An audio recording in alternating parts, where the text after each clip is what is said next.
Você ganha mais dinheiro do que ganhava há 5 anos. Talvez até o dobro. Mas continua sem dinheiro no fim do mês. Continua adiando aquela viagem. Continua achando que quando ganhar um pouco mais, aí sim, as coisas vão melhorar. Mas será que vão? Hoje vamos falar sobre algo que ninguém te conta. Uma armadilha tão sutil, tão invisível, que a maioria das pessoas passa a vida inteira presa nela sem nem perceber. E o pior, quanto mais você ganha, mais forte essa armadilha se torna. Bem-vindo ao Patito Pensador. Um espaço onde não vamos apenas falar sobre como ganhar dinheiro, mas sobre como pensar sobre dinheiro. Porque no fim das contas, a diferença entre quem constrói riqueza e quem vive sempre no limite não está no quanto você ganha. Está em como você pensa. Vamos começar com uma história real. Em 1978, 3 psicólogos fizeram um estudo fascinante. Eles acompanharam ganhadores de loteria e pessoas que sofreram acidentes graves e ficaram paraplégicas. O objetivo era simples: medir a felicidade desses 2 grupos ao longo do tempo. Os resultados foram surpreendentes. Um ano depois do evento que mudou suas vidas, os ganhadores da loteria e as vítimas de acidentes reportaram níveis de felicidade praticamente iguais. Isso mesmo. Pessoas que ganharam milhões e pessoas que perderam a capacidade de andar estavam, no final das contas, igualmente felizes ou infelizes. Isso nos leva a um conceito fundamental para entender por que você nunca tem dinheiro: a adaptação hedônica. Ou como alguns chamam, a esteira hedônica. É a tendência natural do ser humano de voltar ao seu nível básico de felicidade, independentemente do que aconteça na vida. Você compra um carro novo, fica eufórico por 2 semanas, depois aquilo vira normal. Você recebe um aumento, comemora no primeiro mês, mas logo aquele novo salário vira apenas o seu salário. E aqui está o problema. Nosso cérebro não foi projetado para a abundância. Evoluímos em um ambiente de escassez. Nossos ancestrais, que conseguiam comer o máximo possível quando havia comida, sobreviviam melhor nos períodos de fome. Aqueles que guardavam energia, que não gastavam recursos desnecessariamente, tinham mais chances de passar seus genes adiante. Mas hoje vivemos em uma época de abundância sem precedentes na história humana. E nosso cérebro primitivo, que ainda opera com software de milhares de anos atrás, não sabe lidar com isso. Então o que ele faz? Ele continua buscando mais. Sempre mais. Mais comida, mais conforto, mais status, mais dopamina. E é aí que entra a armadilha. A sociedade moderna descobriu exatamente como explorar esse bug no nosso sistema operacional. Todos os dias você é bombardeado por milhares de mensagens. Propagandas na TV, anúncios no celular, posts patrocinados nas redes sociais, influenciadores mostrando uma vida perfeita. E todas essas mensagens dizem a mesma coisa, de formas diferentes: você não é suficiente. Sua roupa não é suficiente. Seu carro não é suficiente. Sua casa não é suficiente. Sua vida não é suficiente. O filósofo romano Sêneca, há mais de 2000 anos, já tinha percebido isso. Ele disse: não é porque temos pouco, mas porque desejamos muito, que nunca temos o suficiente. Pense nisso. Sêneca vivia em uma época sem smartphones, sem redes sociais, sem Black Friday. E mesmo assim ele já tinha identificado o problema central da condição humana: a insatisfação perpétua alimentada pelo desejo.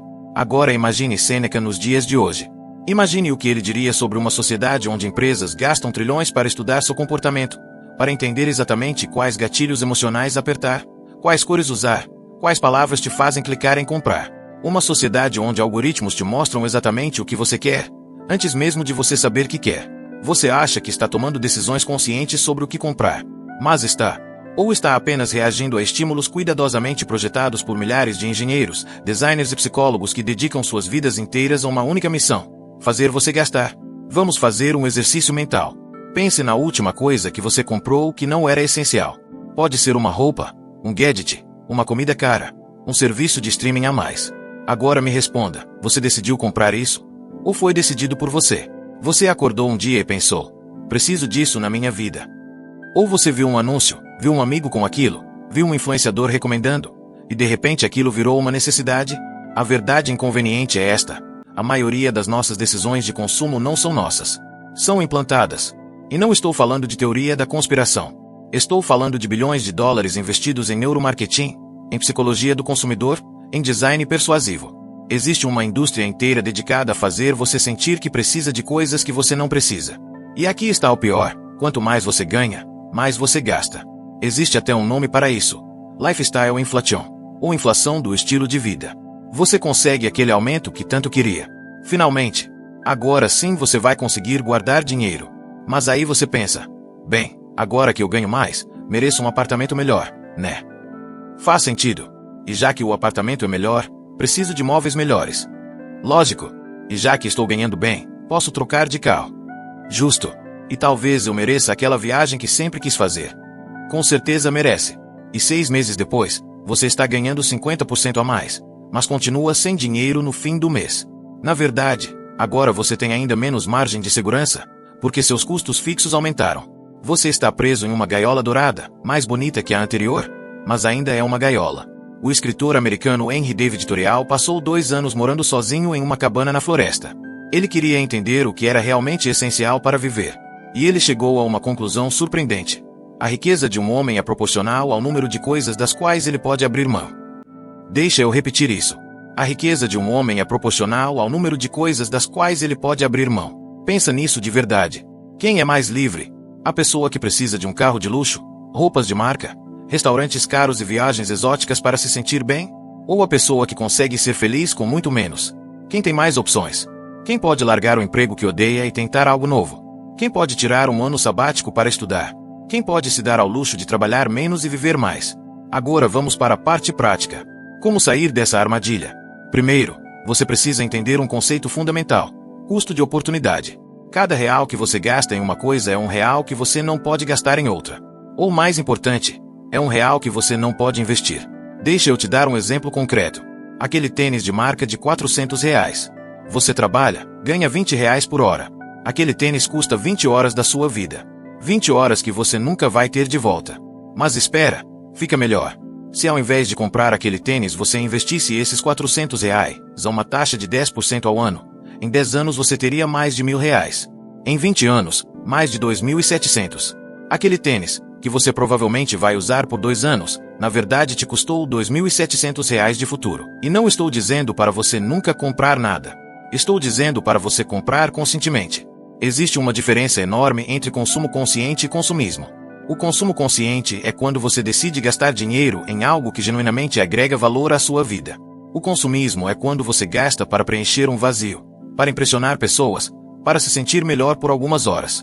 Então aqui vai um exercício prático. Antes de fazer qualquer compra acima de R$ 100, espere 48 horas. Não é muito. 2 dias. E durante esses 2 dias, pergunte-se: por que eu quero isso? É para resolver um problema real ou para resolver um sentimento? Eu ainda vou querer isso daqui a 6 meses? Como isso melhora minha vida de verdade? Quanto da minha vida eu estou trocando por isso? A maioria das compras por impulso não sobrevive ao teste das 48 horas. Aquela urgência que você sentia simplesmente desaparece. E você percebe que não era uma necessidade real. Era apenas um desejo fabricado, uma resposta a um estímulo externo. Segundo ponto, entenda a diferença entre valor e preço. Preço é o que você paga. Valor é o que você recebe.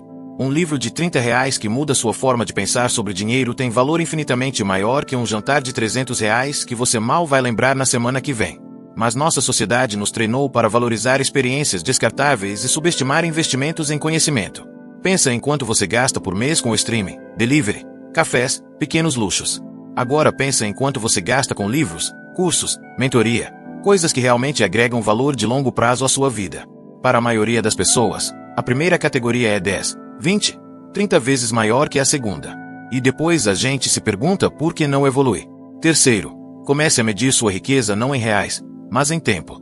Quanto tempo você poderia viver sem trabalhar com o dinheiro que você tem guardado? 1 mês? 3 meses? 1 ano? Essa é a sua verdadeira medida de liberdade. Um médico que ganha 20 mil por mês mas gasta 19.500 é mais pobre que um professor que ganha 5 mil mas gasta 3 mil. O médico tem uma margem de R$ 500. O professor tem uma margem de 2 mil. O professor pode ficar desempregado por mais tempo. O professor tem mais opções. O professor é mais livre. E aqui chegamos ao ponto mais profundo desta reflexão. O dinheiro não é o objetivo. Nunca foi. O dinheiro é uma ferramenta. Uma ferramenta para comprar a coisa mais valiosa que existe. Liberdade. Liberdade para escolher como você gasta seu tempo. Liberdade para dizer não para coisas que você não quer fazer.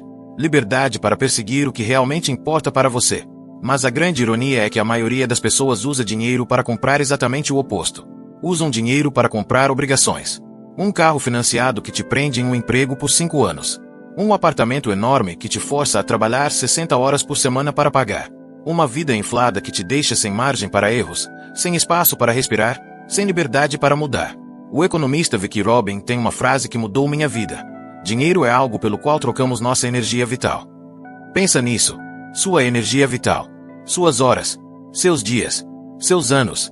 Cada compra que você faz, você está literalmente trocando um pedaço da sua vida por aquilo.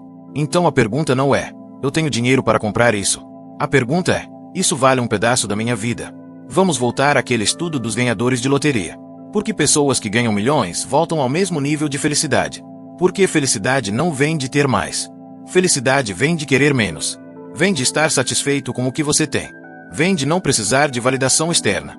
Vem de construir uma vida que faz sentido para você, não uma vida que impressiona os outros. E aqui está a parte libertadora. Você não precisa ganhar mais para ser feliz. Você precisa querer menos. Você não precisa de um carro melhor. Você precisa parar de comparar seu carro com o dos outros. Você não precisa de roupas de marca. Você precisa parar de achar que roupas definem quem você é. Você não precisa de uma casa maior. Você precisa de menos coisas para preencher a casa que você já tem. A armadilha invisível do consumo não é sobre dinheiro. É sobre identidade. Sobre você definir quem você é pelo que você tem. E enquanto você fizer isso, nunca vai ser suficiente. Porque sempre vai ter alguém com mais. Sempre vai ter algo novo no mercado. Sempre vai ter um próximo nível a alcançar. Mas quando você quebra essa ligação entre ter e ser, quando você percebe que você não é suas coisas, algo mágico acontece. Você se liberta. De repente, você não precisa mais impressionar ninguém. Você não precisa mais dessa validação constante. Você pode simplesmente ser. E ironicamente, é nesse momento que você finalmente tem dinheiro. Porque você não está mais gastando tudo tentando preencher um vazio que não pode ser preenchido com compras. Você está gastando conscientemente, com propósito, em coisas que realmente importam para você. Então aqui está o desafio para você nesta semana. Faça uma lista de tudo que você comprou no último mês que não era essencial. Tudo. Desde aquele café gourmet até aquela compra online que você nem lembra o que era. E para cada item, pergunte-se: isso adicionou valor real à minha vida? Eu sou mais feliz por ter comprado isso. Eu ainda me lembro porque comprei. Eu garanto que você vai se surpreender. Vai perceber quanto dinheiro desaparece em coisas que não fazem a menor diferença. E vai perceber que você não precisa ganhar mais para ter a vida que você quer. Você só precisa parar de desperdiçar o que você já tem em coisas que você não precisa, para impressionar pessoas que você nem gosta, para alcançar um padrão que a sociedade inventou. O caminho para a liberdade financeira não é ganhar mais.